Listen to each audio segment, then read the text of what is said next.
হৃদমায়ের প্রেমগাথা, লেখিকা রিক্তা ইসলাম। মায়া, পর্ব 15। হৃদের থাপড় খেয়ে বাসায় ফিরে কান্নাকাটি হুলস্থল পাকিয়ে রেখেছে মায়া। চট্টগ্রামে থাকবে না মানে থাকবেই না। যে করেই হোক মায়া আজই ফিরতে চায় আশুগঞ্জ, এখানে আর নয়।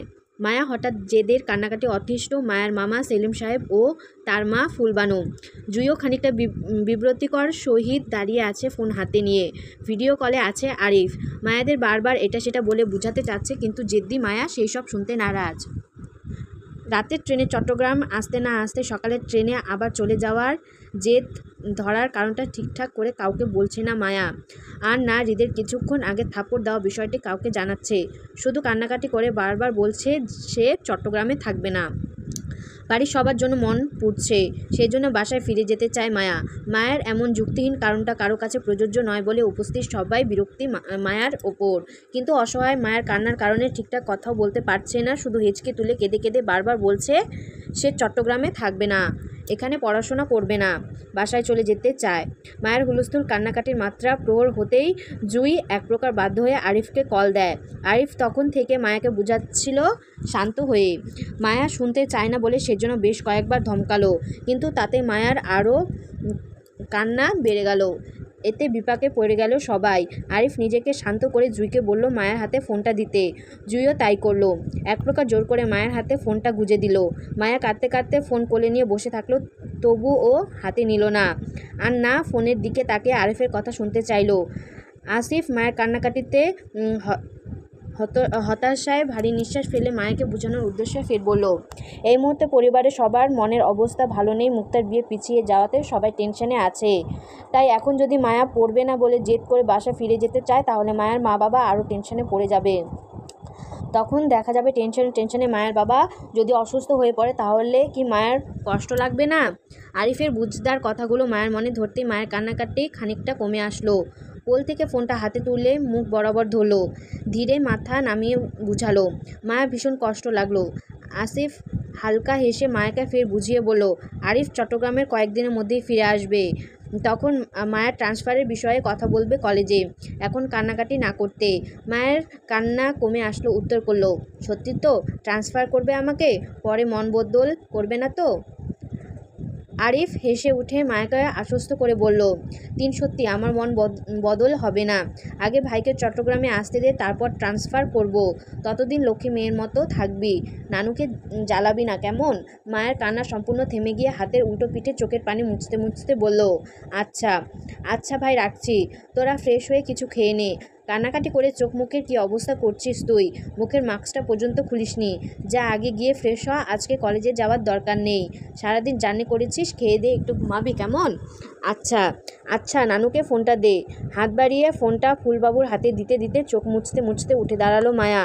তিনি ফোনটা হাতে নিয়ে আরিফের সঙ্গে কথা বলতে বলতে ছুটল রান্নাঘরের দিকে, আপাতত সবার জন্য চা করতে। সেলিম সাহেব সোফায় বসা ছিলেন।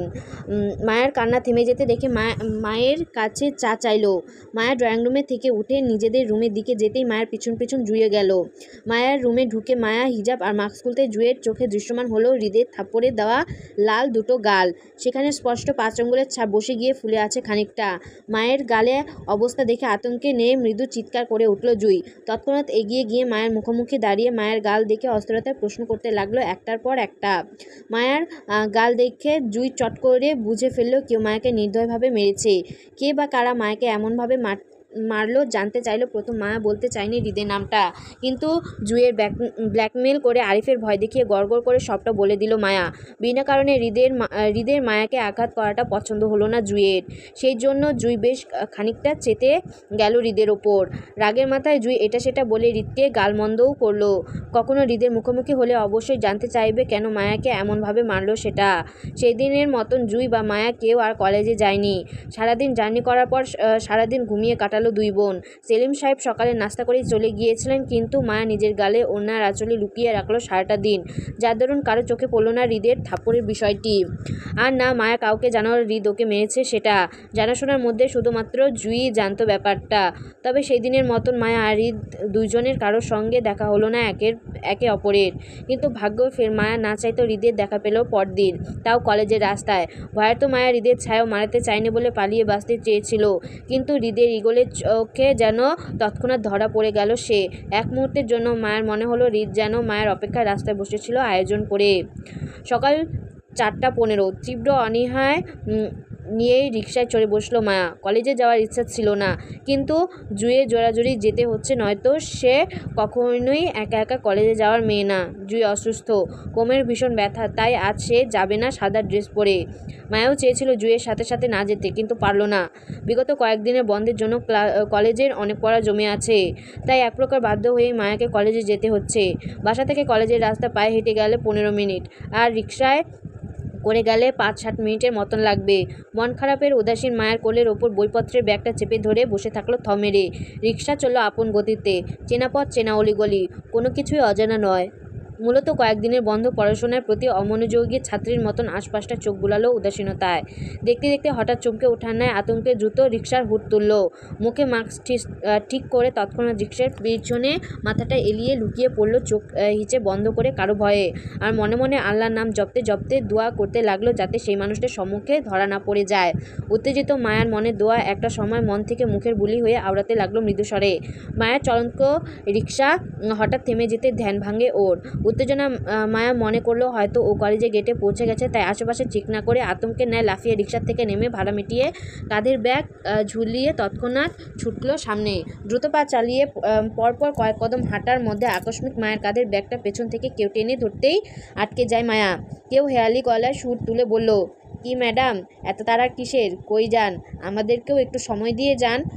পরিচিত কণ্ঠে কানে আসতে মায়ের ভয়ার্ত হয়, চোখ মুখ হিচে বন্ধ করে নেয়, নত মস্তিষ্কের পিছনে ফিরেই মৃদু গলায় আওড়ালো, ছাড়ুন, আমি কলেজে যাব। মায়ের কথা খানিকটা কপাল কুঁচকে আসে হৃদের। তীক্ষ্ণ গলায় বলে, ছাড়ুন মানে? যে এখনও তো ধরাধরি করলাম না, ছাড়বো কেন? হৃদের কথায় নাক ছিটকালো মায়া। ছি, কি বাজে আপনি! ব্যাগ ছাড়ুন আমার, যাব আমি। মায়ের কথা হৃদের হাতটা আরও শক্ত হয়ে আসে মায়ের ব্যাগে। হৃদ মায়াকে ব্যাগ টেনে নিজের মুখোমুখি দাঁড় করাতে করাতে বলল, অবশ্যই ছাড়বো ম্যাডাম, তার আগে আপনার সাথে আমার হিসেব নিকেশ শেষ করি, তারপর। শুনলাম আপনি নাকি আমাকে অমান্য করে চলেন, আমার পিছনে বাজে কথা বলেন, ঘটনাটা কি সত্যি? হৃদের পরপর আচরণে মায়ের ভয়ের সাথে সাথে রাগও হচ্ছে ভীষণ। কোন হৃদ বারবার মায়ের পিছনে লাগতে আসে সেটা আজও বুঝতে পারিনি মায়া। কিসের এত শত্রুতামি হৃদের মায়ের সাথে মায়ের তাও জানে না। তাই রাগান্বিত মায়া খানিকটা তেজ দেখিয়ে হৃদকে শুধালো, বেশ করেছি বলেছি, দরকার পড়লে আরও বলবো, আপনি আসলে একটা বাজে মানুষ, ব্যাগ ছাড়ুন। মায়ের তেজ দেখানোটা হৃদের বরাবরই পছন্দ না, তাই হৃদ রাগে কটমট করে মায়ের ব্যাগ ছেড়ে তৎক্ষণাৎ মায়ের 2 হাত বাঁধে হৃদের এক হাতের মধ্যে। আসিফকে ডেকে বলল, আসিফ, আমার বন্দুকটা দে তো, দেশদ্রোহী বাঁচিয়ে লাভ নেই। আমার এলাকা থেকে আমার নামই বদনাম করার বিষয়টা হজম হচ্ছে না। সব রাজাকার বংশ আজই মেরে সাফ করে ফেলবো। আমাকে বাজে বলা আজই বের করছি। দে বন্দুক, দে আমার। হৃদের কথায় তৎক্ষণাৎ জি ভাই উত্তর করে ছুটল আসিফ। চোখের পলকে গাড়ির ডেস্কে থেকে বন্দুক নিয়ে হাজির হলো হৃদের সামনে। মায়া আসিফকে হৃদের হাতে বন্দুক তুলে দিতেই ঝরঝর করে কেঁদে উঠল তখন। আসিফ চমকে উঠে মায়ের দিকে তাকালো, হৃদ বিরক্তির চোখ আশেপাশে তাকায়। সকাল হয়, আশেপাশে মানুষজন বেশ আছে, মায়ের এমন মরার কান্নায় রাস্তায় সিন ক্রিয়েট হতে পারে। হৃদ তৎক্ষণাৎ ধমক গলায় মায়ের উদ্দেশ্যে, এই মেয়ে, চুপ চুপ চুপ, মরার কান্না করছো কেন? আমি কিছু করেছি? হ্যাঁ, চোখে এত পানি আসে কোথা থেকে? চুপ করো, নয়তো এই বন্দুকের সব কয়টা গুলি তোমার পেটে চালান করবো এক্ষুনি। চুপ। মায়ের ঠোঁট কামড়িয়ে কান্না আটকাতে চায়, কিন্তু চোখ দিয়ে অনর্গল পানি ঝরছে হৃদের হাতে বন্দুকের ভয়ে। এই প্রথম কারো হাতে বাস্তবিক বন্দুক দেখলো মায়া, তাও ওকে মারতে। সাংঘাতিক না বিষয়টা? অবশ্যই সাংঘাতিক। হৃদ মায়া দুইজন আড়াআড়ি অবস্থায় নিজের এক হাতে আটকে অপর হাতে বন্দুক নিয়ে দাঁড়িয়ে। নত মস্তিষ্কে মায়া নিশ্চুপ কাঁদতে লাগলো। যাও একটু সাহসী হয়ে উঠেছিল মায়া হৃদের সব কথায় উত্তর করবে ভেবে, সেই সবটুকু সাহস ফুস হয়ে যায় মুহূর্তে হৃদের হাতে বন্দুক দেখে। হৃদ মায়াকে নিশ্চুপ কাঁদতে দেখে খানিকটা মায়া হলো। গলায় রাগ কমিয়ে শাসন করে বলল, আর আমার সাথে তেজ দেখাবে? তারামি করবে কখনো? মায়া মাথা নাড়িয়ে না বোঝায়। তখন হৃদ মায়ের হাত ছেড়ে দিতে দিতে বললি, ভেরি গুড গার্ল, একবার আমাকে সুন্দর করে আদবের সহিত সালাম দেন। একবার সিনিয়র বড় ভাই সালাম দিয়ে চলতে হয়, জানেন না সেটা? ছাড়া পেয়ে মায়া কাঁদতে কাঁদতে এক হাতে কপালে তুলে হালকা তুতলিয়ে হৃদকে সালাম দিল। মায়ের সালাম শেষ হতে না হতে হৃদের ধমকে ফের চমকে উঠল মায়া।